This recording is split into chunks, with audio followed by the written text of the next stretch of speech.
Hello friends, स्वागत है आप सभी का हमारे यूट्यूब चैनल यूपीएमएसपी सॉल्यूशंस पर। आज के इस वीडियो में हमारे पास है कक्षा 12 साहित्यिक हिंदी का प्री बोर्ड का पेपर। इसका हम लोग उत्तर देखेंगे। अगर आपने चैनल को सब्सक्राइब नहीं किया है तो सब्सक्राइब कर लीजिए, बेल आइकन को ऑल पर सेट कर लीजिए ताकि आपको अदर वीडियो का नोटिफिकेशन मिल जाए। तो चलिए शुरू करते हैं। पहला क्वेश्चन है, सूरज का सातवां घोड़ा के रचनाकार हैं। ऑप्शंस हैं मोहन राकेश, धर्मवीर भारती, अज्ञेय, महादेवी वर्मा। तो सूरज का सातवां घोड़ा के रचनाकार हैं वो हैं धर्मवीर भारती।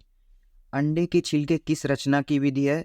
जीवनी, नाटक, निबंध, यात्रा विवरण। तो अंडे के छिलके ये जो है नाटक है मोहन राकेश जी का।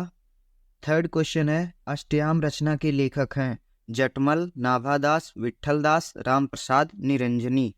सही उत्तर है नाभादास।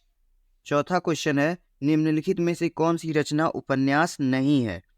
तो इसमें से जो उपन्यास नहीं है वो है अशोक के फूल। पांचवा क्वेश्चन, गोदान की विधा है। गोदान की विधा सबको पता होगा, उपन्यास है। दूसरे का क है, छायावादोत्तर काल की पत्रिका है सरस्वती, प्रताप, विशाल भारत, कादम्बनी। सही उत्तर है कादम्बनी। नेक्स्ट क्वेश्चन है, द्विवेदी युग की रचना है कामायनी, ग्राम्या, दीपशिखा, प्रिय प्रवास। तो इसमें प्रिय प्रवास द्विवेदी युग की रचना है। ग क्वेश्चन है, रीतिबद्ध मुक्त काव्य धारा के कवि हैं घनानंद, सेनापति, बिहारी, वृंद। सही उत्तर है घनानंद। नेक्स्ट क्वेश्चन है, उद्धव शतक की रचना किस भाषा में हुई है? तो उद्धव शतक की भाषा जो है वो ब्रज भाषा है। नेक्स्ट क्वेश्चन, कठिन काव्य का प्रेत कहा जाता है। कठिन काव्य का प्रेत किसको कहा जाता है? कठिन काव्य का प्रेत केशवदास को कहा जाता है। अब तीसरा क्वेश्चन है, निम्नलिखित अवतरणों को पढ़कर उन पर आधारित प्रश्नों के उत्तर दीजिए। भाषा सामाजिक भाव प्रकटीकरण की सुबोधता के लिए ही उद्दिष्ट है, उसके अतिरिक्त उसकी जरूरत ही सोची नहीं जाती। इस उपयोगिता की सार्थकता समसामयिक सामाजिक चेतना में प्राप्त अनेक प्रकारों की संश्लिष्टताओं की दुरूहता का परिहार करने में निहित है। इसके अंतर्गत क्वेश्चन है, प्रस्तुत गद्यांश किस पाठ से लिया गया है तथा इसके लेखक कौन है? तो ये जो इसके पाठ का नाम है वो है भाषा और आधुनिकता। लेखक हैं प्रोफेसर जी सुंदर रेड्डी। दूसरा क्वेश्चन इसका है, रेखांकित अंश की व्याख्या कीजिए। तीसरा है, लेखक के अनुसार भाषा का उद्देश्य क्या है? तो लेखक के अनुसार भाषा का जो सर्वप्रमुख उद्देश्य है वो है समाज के भावों की अभिव्यक्ति को आसान बनाकर, सरल बनाकर, भावों को या विचारों को सरलता से एक दूसरे तक पहुंचाना। ये लेखक के अनुसार भाषा का उद्देश्य होना चाहिए। नेक्स्ट क्वेश्चन है, भाषा की सुबोधता से क्या आशय है? तो जब भाषा के द्वारा सरलता से हम अपने भाव व्यक्त कर सकें या फिर अन्य से सरलता से समझ सकें, उसे हम भाषा की सुबोधता कहते हैं। इसका नेक्स्ट क्वेश्चन है, लेखक के अनुसार भाषा की उपयोगिता कब सिद्ध हो सकती है, कब सार्थक सिद्ध हो सकती है? तो लेखक के अनुसार भाषा की उपयोगिता तभी सार्थक सिद्ध हो सकती है जब भाषा समसामयिक चेतना की सूक्ष्म कठिनाइयों को दूर करके विचारों की अभिव्यक्ति को सरल बना सके, आसान बना सके। ये तीसरा क्वेश्चन था। अथवा क्वेश्चन करके दिया है इसी का, अशोक को जो सम्मान कालिदास से मिला वह अपूर्व था। सुंदरियों के आसिंजनकारी नूपुर वाले चरणों के मृदु आघात से वह फूलता था, कोमल कपोलों पर कर्णावतंस के रूप में झूलता था और चंचल नील अलकों की अचंचल शोभा को 100 गुना बढ़ा देता था। वह महादेव के मन में क्षोभ पैदा करता था, मर्यादा पुरुषोत्तम के चित्त में सीता का भ्रम पैदा करता था और मनोजन्मा देवता के एक इशारे पर कंधों पर से ही फूट उठता था। प्रस्तुत गद्यांश के लेखक व पाठ का नाम लिखिए। तो ये इसके पाठ का नाम है अशोक के फूल और इसके लेखक हैं doctor Hazari Prasad Dwivedi. Next question है इसी का, रेखांकित अंश की व्याख्या कीजिए। इसकी व्याख्या करना है आपको। और नेक्स्ट है, प्रस्तुत गद्यांश में लेखक का उद्देश्य क्या है। अगला क्वेश्चन है इसी का, अशोक को जो सम्मान कालिदास से मिला वह अपूर्व था, पंक्ति का आशय स्पष्ट कीजिए। इसी में है, निम्न शब्दों का शब्दार्थ लिखिए, आसिंजनकारी तथा करड़ावतंस। चौथा क्वेश्चन है, निम्नलिखित काव्यांशों को पढ़कर उन पर आधारित प्रश्नों के उत्तर दीजिए। तरनि तनुजा तट तमाल तरुअर बौछाए, झुके कूल सो जल परसन हित मनो सुहाए, कीधो मुकुर में लखत उझकी सब निज निज शोभा, के प्रणवत जल जानि परम पावन फल लोभा, मनु आतप वारन तीर कौ समीट सब छाए रहत, कै हरि सेवा हित नय रहे निरखि नयन मन सुख लहत। इसके अंतर्गत क्वेश्चन है, यमुना तट पर वृक्ष किस रूप में सुशोभित है। प्रस्तुत पद्यांश के शीर्षक व कवि का नाम। तो इस पद्यांश का जो शीर्षक है वो है यमुना छवि और कवि हैं भारतेंदु हरिश्चंद्र। रेखांकित पंक्तियों की व्याख्या कीजिए, इसका व्याख्या करना है आपको। वृक्ष दल के दर्पण में क्या देख रहे हैं। नेक्स्ट है, प्रस्तुत पद्यांश में कवि ने किसका वर्णन किया है। ये चौथा है, अथवा चौथे का। कहने ठंडी सांस में अब मूल वह जलती, भूल वह जलती कहानी, आग हो उर में तभी दृग में सजेगा आज पानी, हार भी तेरी बनेगी मानिनी जय की पताका, राख क्षणिक पतंग की है अमर दीपक की निशानी, है तुझे अंगार सैया पर मृदुल कलियां बिछाना, जाग तुझको दूर जाना। क्वेश्चन है इसके अंतर्गत, प्रस्तुत पद्यांश का संदर्भ लिखिए। तो संदर्भ ये इस किस पाठ से लिया गया है, वो है शीर्षक इसका गीत, और इसकी जो लेखक कवित्री है वो है महादेवी वर्मा। रेखांकित अंश की व्याख्या कीजिए, आपको इसकी व्याख्या करनी है। कवित्री ने पतंगी का उदाहरण क्यों दिया है। अगला है तुझे अंगार सैया पर मृदुल कलियां बिछाना, पंक्ति का भाव स्पष्ट कीजिए। इसी में है, प्रस्तुत पद्यांश की भाषा शैली पर टिप्पणी लिखिए। ये चौथा क्वेश्चन था। पांचवा क्वेश्चन है, निम्नलिखित कवियों में से किसी कवि का जीवन परिचय देते हुए उनकी कृतियों पर प्रकाश डालिए। महादेवी वर्मा, जयशंकर प्रसाद, सुमित्रा नंदन पंत। ख है पांचवी का, निम्नलिखित लेखकों में से किसी एक का जीवन परिचय देते हुए उनकी कृतियों पर प्रकाश डालिए। हजारी प्रसाद द्विवेदी, प्रोफेसर जी सुंदर रेड्डी, पंडित दीनदयाल उपाध्याय। छठवां क्वेश्चन है, पंचलाइट अथवा बहादुर कहानी का कथानक संक्षेप में लिखिए, अथवा कर्मनाशा की हार अथवा पंचलाइट कहानी का कथानक संक्षेप में लिखिए।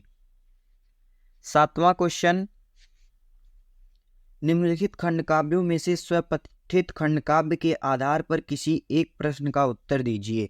क, श्रवण कुमार खंडकाव्य में करुणा एवं प्रेम की विहल मंदाकिनी प्रवाहित होती है, इस कथन की विवेचना कीजिए।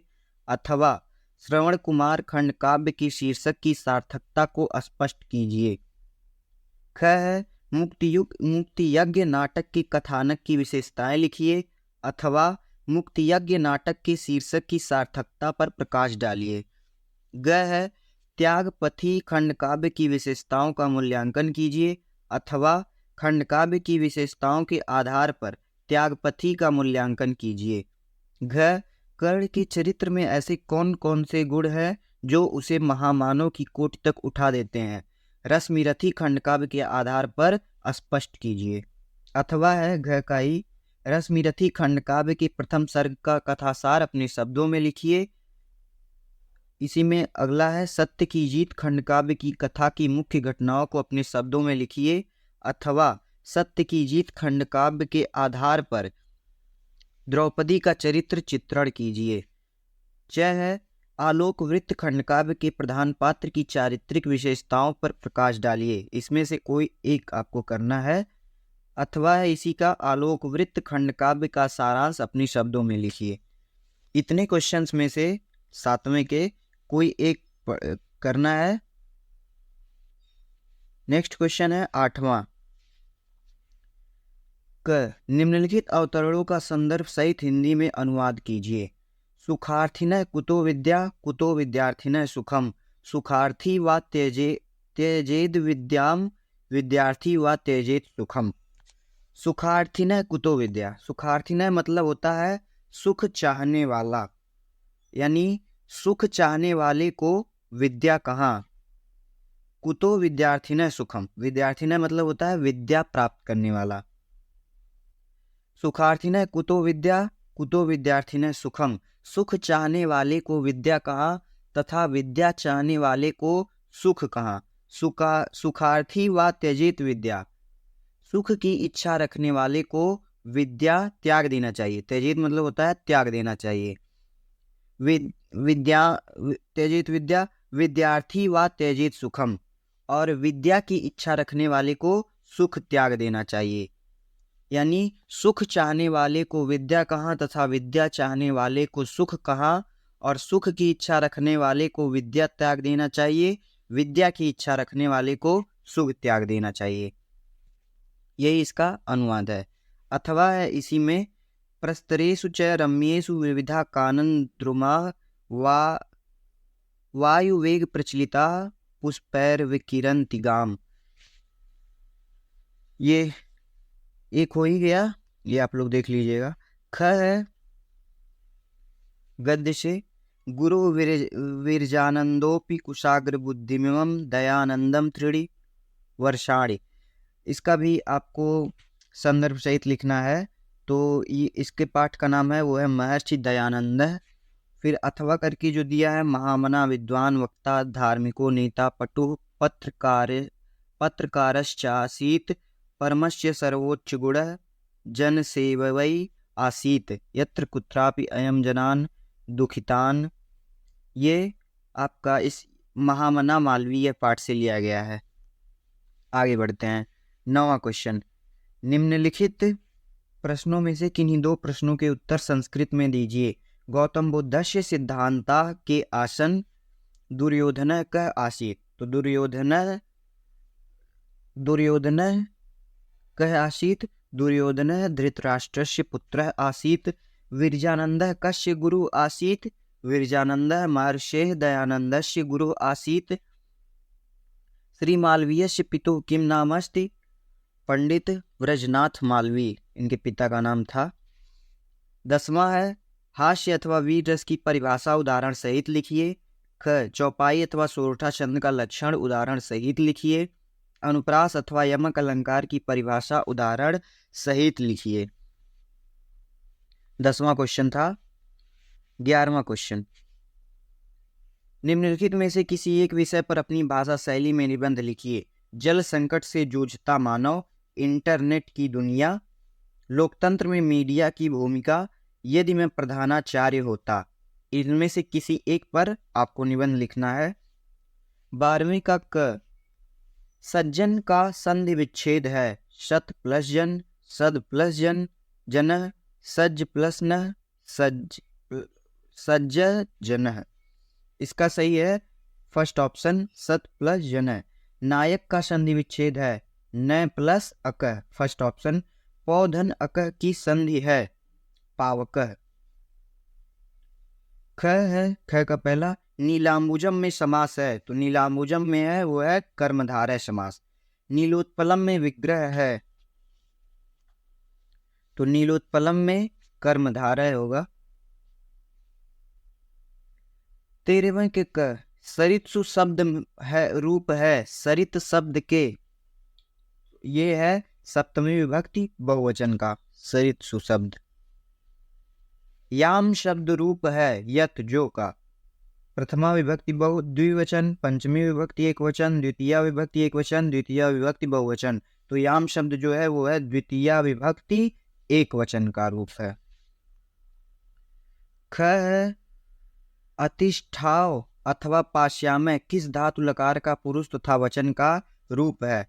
तो अतिष्ठाव जो है वो अस्था धातु लंग लकार उत्तम पुरुष द्विवचन का रूप है। ग है, ग का पहला विद्वत्तम में प्रत्यय है। तो विद्वत्तम में त्व प्रत्यय है। गंतव्यम में प्रत्यय है तव्यत प्रत्यय। ग रेखांकित पदों में से किसी एक में प्रयुक्त विभक्ति तथा उससे संबंधित नियम का उल्लेख कीजिए। छात्रासु लता श्रेष्ठा, इसमें आपका सप्तमी विभक्ति है। शुक्रदेवाय नमः, शुक्रदेवाय नमः में चतुर्थी विभक्ति है। कोई नेक्स्ट क्वेश्चन 14वां और लास्ट क्वेश्चन, किन्हीं 4 वाक्यों का संस्कृत में अनुवाद कीजिए। तुम किस कक्षा में पढ़ते हो? भवान कस्मिन् वर्गे पठति? हिमालय से गंगा निकलती है, गंगा हिमालयात् निःसरति। सूर्य उदय होने पर कमल खिलता है, उदिते सवितारि कमलम विकसति। पेड़ से पत्ते गिरते हैं, इसका आप लोग कमेंट करिए। चलिए बता ही देते हैं, वृक्षात् पत्राणि पतन्ति। कितने लोग जानते थे ये आप लोग कमेंट में बताइएगा। तो ये था क्लास 12th का प्री बोर्ड का पेपर, कक्षा 12 साहित्यिक हिंदी। उम्मीद है कि वीडियो आपके लिए हेल्पफुल हो। अगर वीडियो पसंद आया हो तो वीडियो को लाइक कर दीजिए। चैनल को सब्सक्राइब नहीं किया है तो सब्सक्राइब कर लीजिए। टेलीग्राम चैनल को सब्सक्राइब जरूर कर लीजिए। टेलीग्राम चैनल का नाम भी यूपीएमएसपी सॉल्यूशंस ही है, लिंक नीचे डिस्क्रिप्शन में है, आप ज्वाइन कर सकते हैं। मिलते हैं आपसे नेक्स्ट वीडियो में, तब तक के लिए best of luck. Thanks for watching.